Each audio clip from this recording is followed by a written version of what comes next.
Hi everyone, welcome back to my channel. My name is Jada and today I will be talking about all the books that I read in May and June.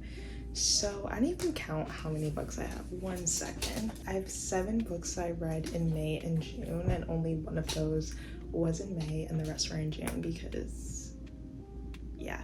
The first book that I read in May, and the only book that I read in May, was Sunrise on the Reaping by Suzanne Collins.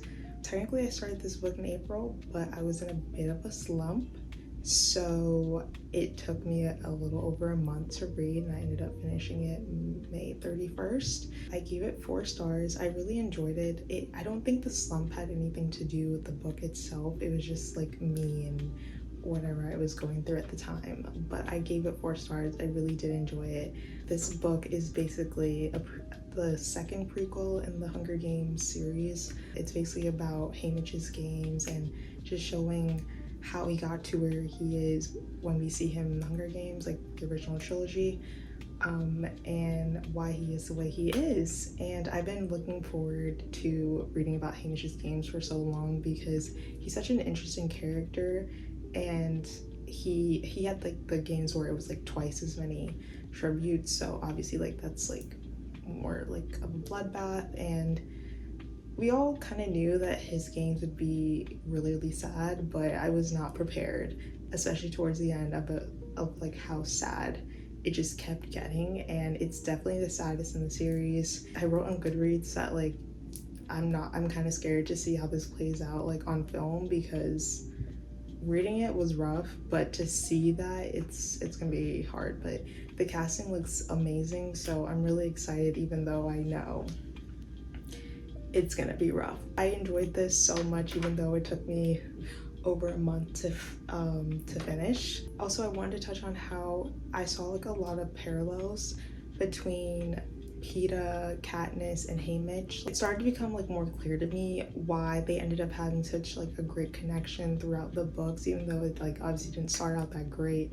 But I kept seeing like little traces or just like parallels to how Haymitch was thinking compared to Peeta and Katniss. Like there's a lot of similarities there, and it made sense why Katniss, and also partially Peeta, but obviously mainly Katniss, was able to carry out what Haymitch was unable to do at the time. Like Katniss was like actually successful in taking down like the Panem government, whereas you know Haymitch, like unfortunately he wasn't able to do that. But I definitely see the parallels between like those characters and why they ended up connecting on such a deep level. The second book I read, which was also the first book that I read in June, was Deep End by Ali Hazelwood. This is one of Ali Hazelwood's new releases this year. She has another one that came out pretty recently, Problematic Summer Romance.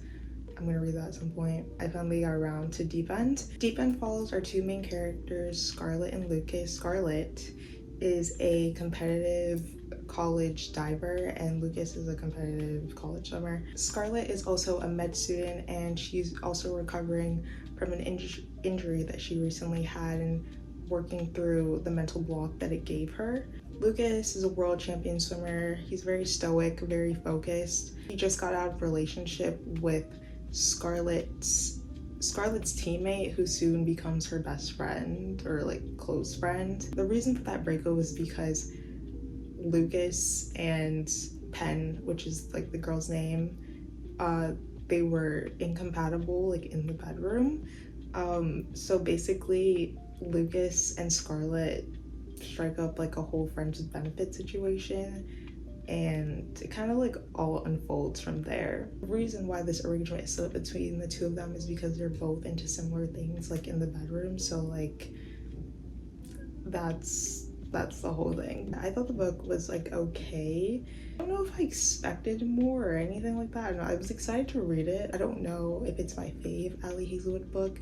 I don't even know what my fave Ali Hazelwood book would be, honestly. I enjoyed it. I just wasn't super moved by Lucas and Scarlett's relationship. Like I thought they were cute. I think my issue was that I felt like I could understand their relationship and I could understand their connection, but I don't think their connection was shown that much or that well maybe, and in result of that I don't think I felt it as much. But there were definitely some cute moments that stood out to me. It was just wasn't anything that I was like super giddy about, if that makes sense. It felt like very stiff to me at times, but that may just be the characters, because like they fit each other very well. Like I believe this relationship. I don't know, maybe it was the way it was written, but it just didn't fully connect with me. I will say I did love how supportive of each other they were. They felt like a stable person for each of them to like rely on, especially compared to the other characters in the book, like Pen, which is like the girl that's Scarlett's teammate slash Lucas's ex. But yeah, I mean, I thought it was like an okay book, nothing too crazy for me personally, but I know a lot of people love this book, so I would say read it and see like what you think. But it was a good read for me, but definitely not my fave. It's supposed to be Ali Hazelwood's spiciest book. I don't know if that's true. I mean, I guess in a way it is, but to me personally, I didn't find it that crazy, like spicy. I don't know. It also could have been like the way it was written, so I don't know. But I know some people consider it like very spicy and other people don't. So once again, I think you just need to read it and determine for yourself. But I did give it 3 stars. I would definitely recommend, and I thought it was like a fun, good read. The third book that I read was Consider Me by Becca Mack. I think this is the first book in a series, if not the first, then the second. Honestly, I don't know why I picked this book up, to be honest. I think it may have been suggested to me on like one of those like little TikTok things, and I just needed like something quick to read. Consider Me is a hockey romance where we follow Carter. He's like a star player on an NHL team.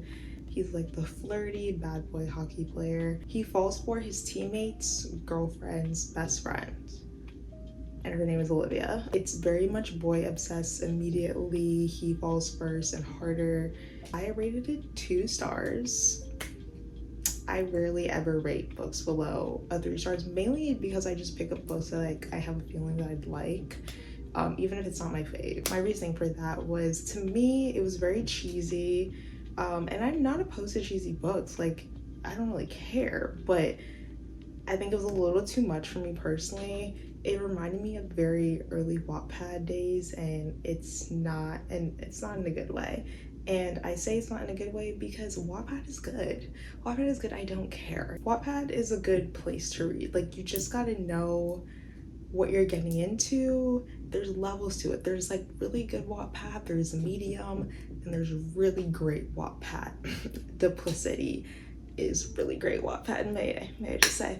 It's giving Wattpad and not in a good way. I didn't really love the dialogue or some of the plot points. It just felt not great. It also felt very predictable at points, and once again, I don't really care if I can predict things that easily, especially in a romance book. Like, there will always be some level of predictability. I don't think that rarely ever makes me rate a book lower or higher. I just didn't love it in this case. Everything coupled together just was like slowly like lowering the rating for me. It was also extremely long. That's why I'm also saying it reminds me of Wattpad, because Wattpad books are very long because like there's not really many restraints, which once again I do love normally, but I didn't like it in this case. I just don't think I really cared about the characters. I didn't really care about the relationship. It was like too cheesy for me.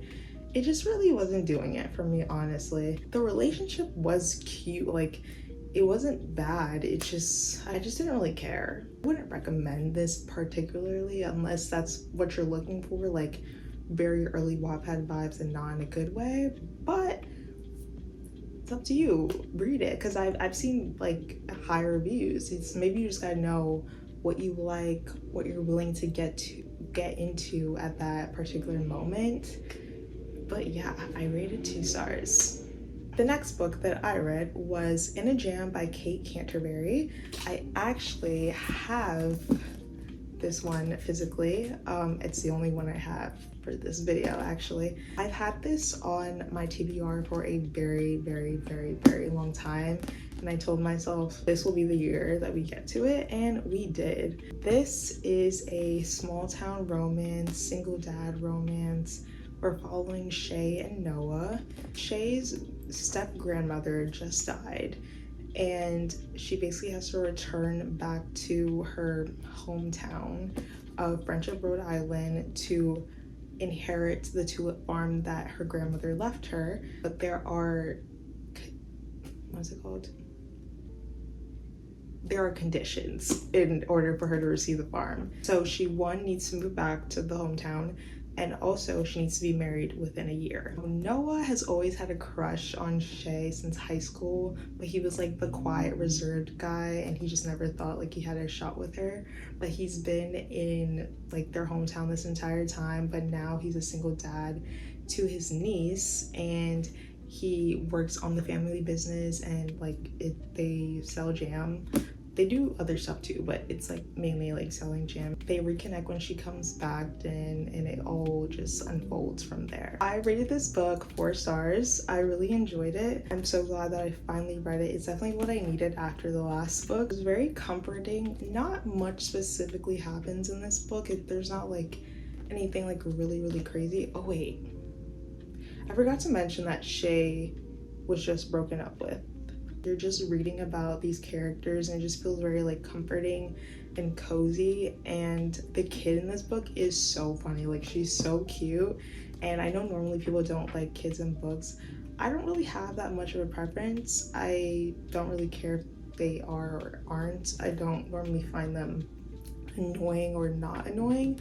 They're just kind of like there, but I definitely loved the kid in this one. Like, she was so cute and made me laugh out loud many times. Shay and Noah were so sweet. I loved how she just like naturally fit into their little family.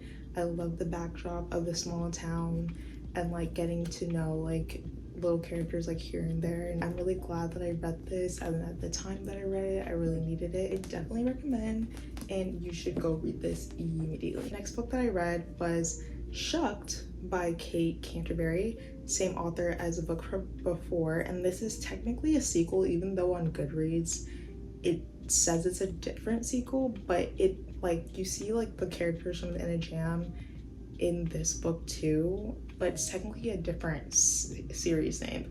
I don't know, it's kind of confusing, but like it's a sequel / interconnected, whatever. I gave this book 5 stars. I was just like craving another small town romance, so I just decided to like continue the series, and I heard that this book was good. Another small town romance, this time it's brother's best friend romance, and there's also an age gap. I don't remember how big it is, and he's older than her. We're following Sunny and Beckett, and Sunny is a resident of Friendship, Rhode Island. She just newly opened up a vegan cafe across the street from Noah's family oyster bar, and Noah has been away from Friendship, Rhode Island for years. Like, he's kind of like avoided coming back until now because his family is running into like legal issues, so he is basically like handling that and trying to keep their business afloat while also taking care of his teenage brother. Absolutely love this book.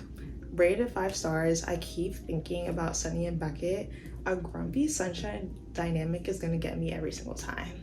It's gonna get me every single time. I love that like he was like broody and like grumpy and whatever. Sunny is a sunshine character. She just like didn't really care. Like, she was just like, I'm gonna do my thing, don't get in my way, and I'm gonna say it with a smile on my face. I just really loved her. I really loved her as a character. I loved how she was like I said, like a sunshine character, but she didn't hesitate to stand up for herself, and she was really good at setting boundaries and communicating her needs. And oh, I also forgot to mention, Sunny has epilepsy, so they definitely do touch on that throughout the book. I also loved how down bad Beckett was for Sunny, and like at a certain point, like he didn't even like care like how like down bad he was. Like, he wasn't like trying to hide it at a certain point. He was just like, I want you and I need you to know that. There was no shame in this game, which I loved. I loved it so much. It was also really funny. Like, I found myself like giggling and smiling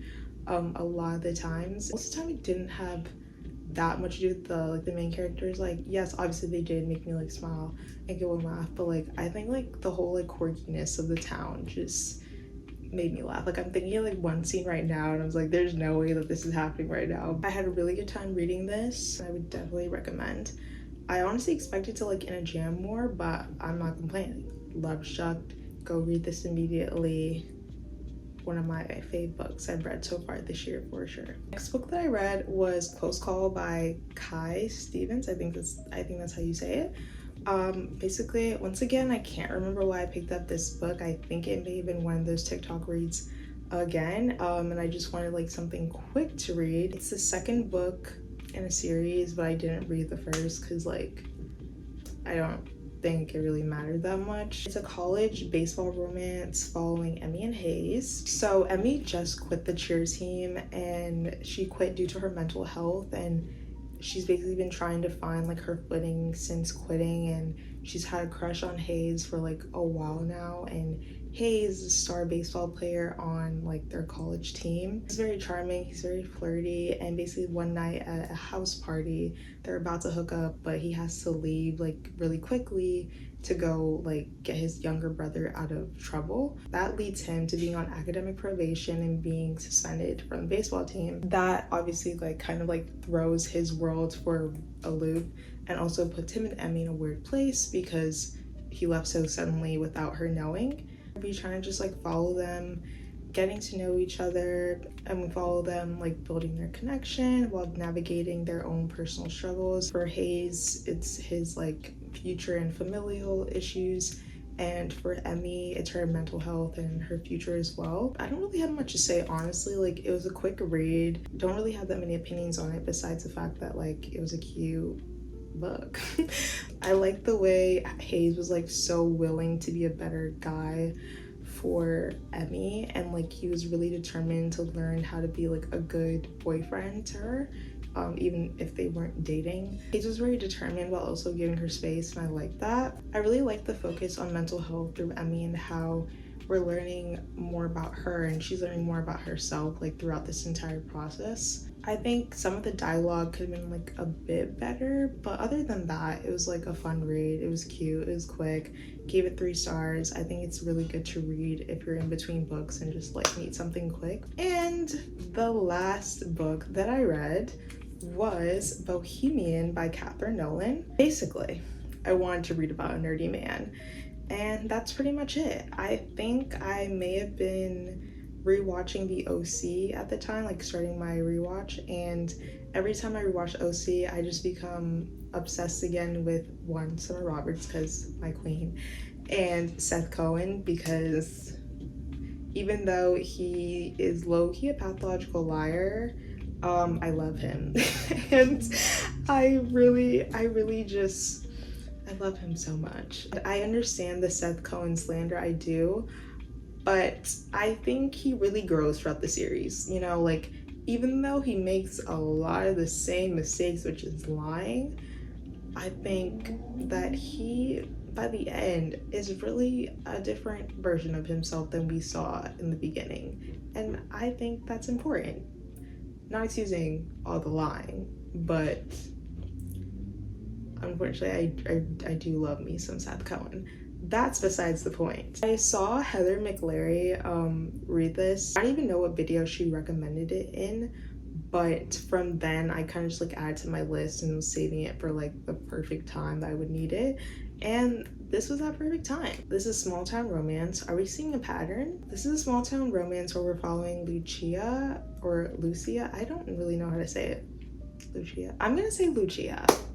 That kind of sounds, that's a dancer in me coming out because I'm thinking of Sophia Lucia. Yeah, I'm gonna say Lucia. Yeah, why not? Lucia and Calvin. So Calvin's grandfather has just died and left him this bookstore in his ownership, and basically this bookstore used to be like a really famous bookstore that attracted a lot of artists, a lot of poets, and it was really famous like back in the day, but now has run into financial issues because of the changing times. Lucia, or Lucia, however you say it, is a supermodel who finds herself in this small town to shoot in this bookstore. She secretly enjoys reading and writing, especially poetry, but it was more like a passion that she left behind to pursue modeling. She basically finds herself drawn to Calvin, and the experience of being in a small town and being with him makes her feel more like a past version of herself and make her feel inspired again to write and go back to past passions that she thought were once maybe like lost or just like completely dormant. Being in this place reignited something in her. I really enjoyed this. I found it to be a lot deeper than I was expecting, honestly. I thought that Calvin and Lucia were really great together, and I loved watching them explore their own personal journeys and seeing how those journeys like mirrored each other's. What I took away from this book basically, and that what I loved the most, I would say, is the idea that you can go back to a past passion of yours that you thought you may have completely lost, but in reality, like, it's always there, it's always within you. You just have to not stand in your own way, because to me that's basically like what Calvin and Lucia were doing to themselves, with a mixture of other things obviously, but they were really standing in their own way and like not doing the thing that they made that would make them happy, that they knew would make them happy, because they had like too many like voices and considering too many things. That's what I took as like the moral of the story. I love the small town backdrop. I loved like the slight summery vibes. I wouldn't say this is a complete summer book, but there's like a scene that like gave me like kind of like summery vibes where they're skinny dipping, and I don't know, I just thought it was like cute and fun. I rated it 3 stars, and yeah, I thought it was like a fun, cute read. Those are all the books that I read in May and June. Hopefully you got some good feedback from this. Hopefully you enjoyed hearing my thoughts. I'll be back with another video soon. Hope you enjoyed. Make sure to like, comment, subscribe, do all the things, and I'll see you next time. Bye.